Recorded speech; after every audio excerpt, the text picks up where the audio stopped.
శివాయ. ఓం నమో నారాయణాయ.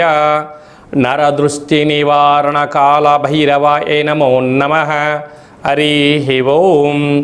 మా ఛానల్కి స్వాగతం. చూస్తున్న వీక్షకులకు ప్రేక్షకులకు ప్రియ కాల భైరవ భగవద్బంధులకి స్వాగతం పలుకుతూ మమ్మల్ని ఎంతగానో ఆదరిస్తూ ఉండబడినటువంటి ప్రియ సోదర సోదరీమణులకు జ్యోతిష్య అభిమానులకు సనాతన ధర్మ సంరక్షణ అందరికీ కూడా వైశాఖ మాస పూర్ణిమ శుభాకాంక్షలు. విశేషమైనటువంటి ఈ వైశాఖ మాసంలో పూర్ణిమ గగనంలో ఆకాశంలో ఎంత వెలుగు ప్రసాదిస్తుందో అలాగనే శ్రీ లక్ష్మీ సమేత నవనారసింహ స్వామికి ఆశీస్సులు అందరిపైన ఉండాలని అందరినీ చల్లగా చూడాలని కోరుకుంటూ మనసారా ఆశీర్వచనం. ద్వాదశ రాశుల్లో గ్రహ గమనాలు వీక్షింపచేద్దాం. 1/5/2026 నుండి 15/5/2026 వరకు ద్వాదశ రాశిలో గ్రహ గమనాలు వీక్షింపచేద్దాం.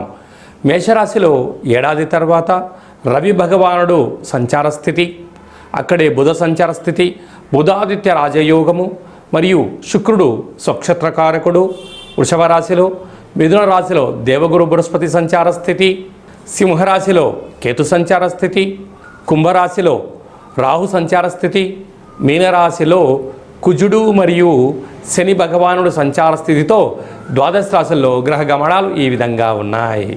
వృశ్చిక రాశి వారు తస్మాత్ జాగ్రత్త.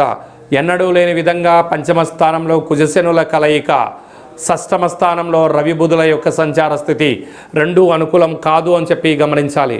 వృశ్చిక రాశిలో ఏ ఏ నక్షత్రాలు వస్తాయి అనగా విశాఖ నక్షత్రంలోని చివరి పాదం 4వ పాదము, అనురాధ నక్షత్రంలోని 4 పాదాలు, జ్యేష్ఠ నక్షత్రంలో 4 పాదాలు కలిపితే వృశ్చిక రాశి. రాశాధిపతి కుజ భగవానుడు. వీరికి అర్ధాష్టమ రాహు అనుకూలంగా లేదు. సంతాన స్థానంలో ఏడాది తర్వాత కుజశనుల కలయిక, రుణరోగ శత్రుకారకుడు కుజుడు, ఆయుకారకుడు ప్రాణదాత శని భగవానుడు, ధర్మ ప్రదాత న్యాయ నిర్ణేత. 6వ స్థానంలో ఆరోగ్యకారకుడు, ఆత్మకారకుడు, పితృకారకుడు రవి. ఈ 3 గ్రహాల సంచార స్థితి అనుకూలంగా లేదు. కనుక పెట్టుబడులు, ఆలోచనలు, కొత్త పనులు ఇలాంటి కాల సమయంలో ప్రారంభించకపోవడమే ఉత్తమోత్తంగా భావించగలగాలి. గ్రహస్థితి అనుకూలంగా లేనప్పుడు ఆధ్యాత్మికంగా ఉండడం, సత్ప్రవర్తనగా ఉండడం వలన ఆరోగ్యంగా ఉండడం, ఆనందకరంగా జీవితాన్ని ఏర్పాటు చేసుకోగలిగితే ధనం, సమయం, ఆరోగ్యం మీ సొంతం అవుతుంది.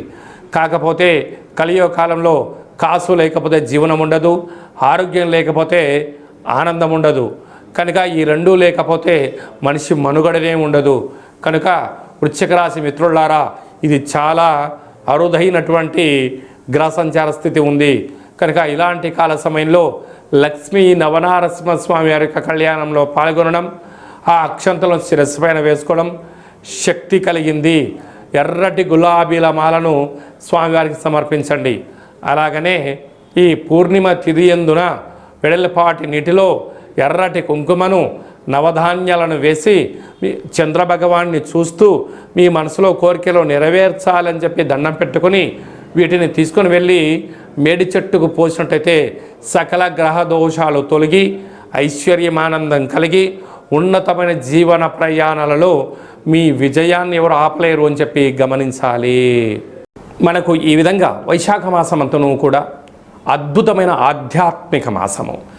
అంటే సకల దేవతలు జన్మించినటువంటి కళ్యాణ మహోత్సవ కార్యక్రమాలను కూడా మనం చూసుకుంటూ ఉంటాం.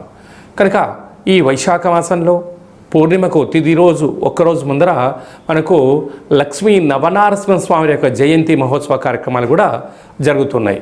కనుక మనమందరము కూడా స్వామివారి కళ్యాణంలో పాల్గొన్న తదనంతరము ఈ పూర్ణిమ తిథి యందున తప్పకుండా రాత్రిపూట ఒక వెడల్పాటి పాత్రలో నీటిలో విభూదిని వేస్తే తెల్లగా కనపడుతుంది.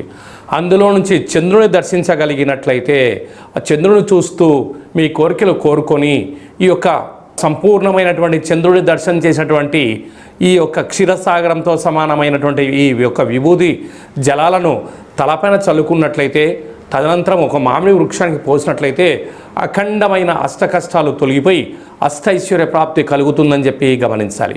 మనము ముఖ్యమైన పండగల గురించి క్లుప్తంగా సవివరంగా సంపూర్ణంగా తెలుసుకుందాం. 1వ తారీఖు మే నెల 2026వ సంవత్సరము వైశాఖ మాస పూర్ణిమ స్వాతి నక్షత్రంతో కూడుకున్న పూర్ణిమ సందర్భంగా సంపూర్ణమైనటువంటి లక్ష్మీదేవి కటాక్షం కోసం చేసేటువంటి పూజా కార్యక్రమం ఏ పూజ చేసినా, ఎందుకనగా లక్ష్మీదేవి క్షీరసాగర మదనంలో మనకు ఉద్భవించిందని మనకు వేదాలు చెప్తున్నాయి కనుక ఆ రోజు ఉప్పును పూజ చేసి ఆ ఉప్పును ప్రవహించే నీటిలో వేసిన లేకుంటే ఇంట్లో నైరుతి మూలలో ఉంచినట్టయితే లక్ష్మీదేవి కటాక్షం అపారంగా కలుగుతుందని చెప్పి కూడా గమనించాలి. 10వ తారీఖున వైశాఖ మాస బహుళాష్టమి కాళాష్టమి కనుక కాళాష్టమి సందర్భంగా గృహంలో కాళభైరవ స్వామి స్మరణ ధ్యానము దీపం వలన సకల అష్ట కష్టాలు కూడా తొలగిపోతాయి. 12వ తారీఖున హనుమాన్ జయంతి కనుక మనకు రామతత్వానికి భక్తి తత్వానికి హనుమంతుడు స్వామివారే కనుక ఆ రోజు హనుమంతుల స్వామివారికి తమలపాకుల పైన శ్రీరామ శ్రీరామ అని రాసి 100 ఆకుల పైన సింధూరంతో రాసి ఆయనకు మాలను సమర్పించినట్టయితే సకల భూత ప్రేత పిచాచ సకల శనిగ్రహ దోషాలు సంపూర్ణంగా తొలగిపోతాయని చెప్పి గమనించాలి. అలాగనే మీ వ్యక్తిగత జాతకం తెలుసుకోవాలనుకుంటున్నారా? మీ యొక్క పేరు, పుట్టినటువంటి తేదీ, నెల, సంవత్సరం, పుట్టిన సమయం రాసి వాట్సాప్ ద్వారా పంపించగలరు. అలాగనే డేట్ ఆఫ్ బర్త్లో లేనటువంటి వారు మీ యొక్క పేరు, మీ యొక్క ఫోటోను వాట్సాప్ ద్వారా పంపించగలిగినట్లయితే గవ్వళ ద్వారా, రమణ శాస్త్రం ద్వారా, కాళభైరవ ఉపాసన చేత భూత భవిష్యత్ వర్తమానాన్ని తెలియజేయడం జరుగుతుంది. మీ డేట్ ఆఫ్ బర్త్లు పంపించినట్లయితే 100 సంవత్సరాల జాతకం రాసి పంపించి మీరు పుట్టినప్పుడు గ్రహ గమనాలు ఎలా ఉన్నాయి, ప్రస్తుతం ఎలా ఉంటున్నాయి, భవిష్యత్తులో ఎలా ఉండబోతున్నాయో సవివరంగా సంపూర్ణంగా తెలియజేయడం జరుగుతుందని చెప్పి గమనించాలి. అపాయింట్మెంట్ తీసుకొని సంప్రదించగలరు. అందరికీ శుభాన్ని, జయాన్ని, ఐశ్వర్యాన్ని, ఆనందాన్ని ప్రసాదించాలని మనసారా ఆశీర్వచనం.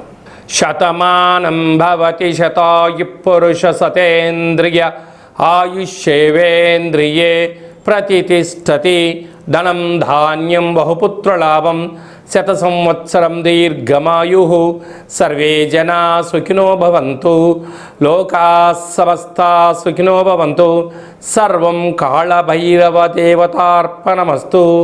హరి ఓం.